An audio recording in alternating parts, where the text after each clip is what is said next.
Hi, welcome to Invited Back podcast with Sabbath Kapahu. We have made it to the first Friday of February. That is if you're listening to this today.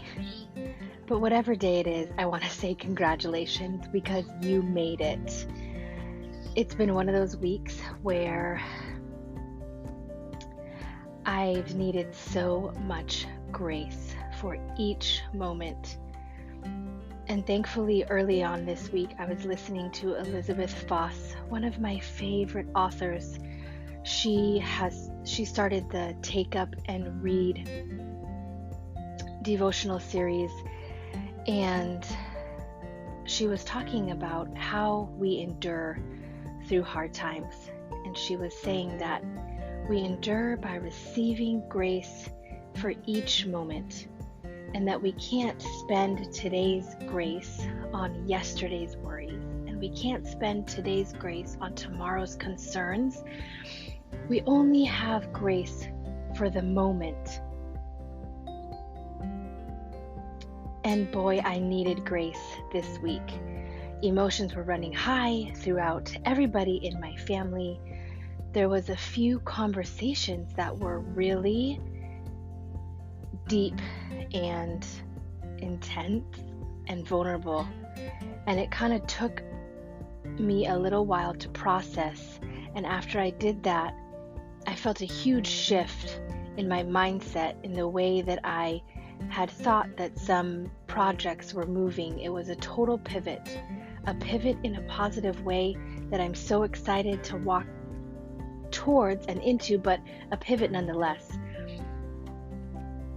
So this week, I wrote an email out to my weekly subscribers, and in it I was talking about a spark of warmth. We are experiencing some extra cold weather here in Hilo, and I know it sounds funny to say that, especially if you are in the east coast of the United States, where you guys had a huge snowstorm, and then all throughout the northern hemisphere, we are not out of the cold yet. We're all walking through cold, dark winter. My kids this week were asking if the groundhog saw its shadow. Did the groundhog see a shadow? So of course we asked Google, and Google said that the groundhog did see its shadow, and so there will be 6 more weeks of winter, and they were genuinely saddened by this news. I think partly it's because they're learning about seasons, and one of my young ones is so excited to welcome spring and new season. And I think we all are at this point. It's been an extra long winter that probably started even before the season of winter. Before nature turned to winter, we were already walking in coldness. So my email talked about the reminder that I had this week, how all it takes is one spark to ignite warmth. And if we don't feel like we are experiencing warmth, may we have the strength to create that spark ourselves, even if it's all we have in us.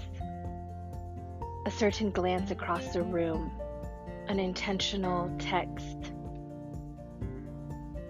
an extra moment to actually listen to somebody, or our kids, or our husband.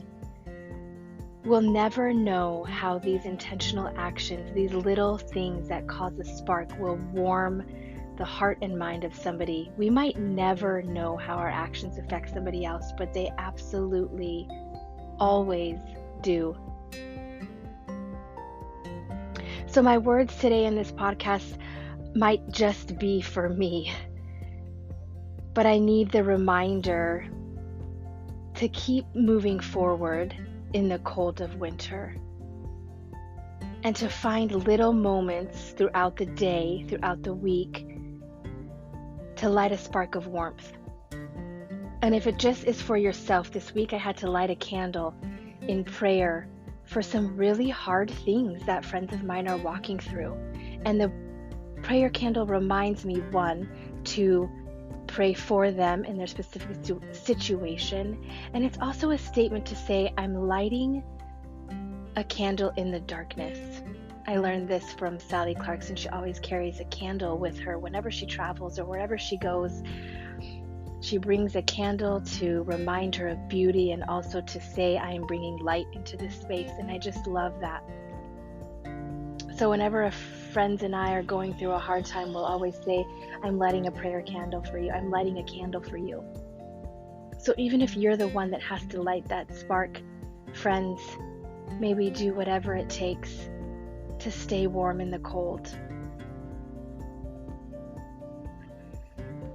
You are not alone. You are never the only one walking through the situation that you find yourself in.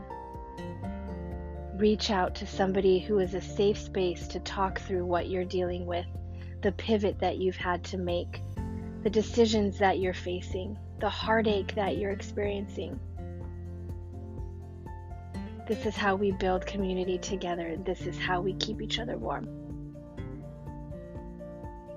Until next time, take care.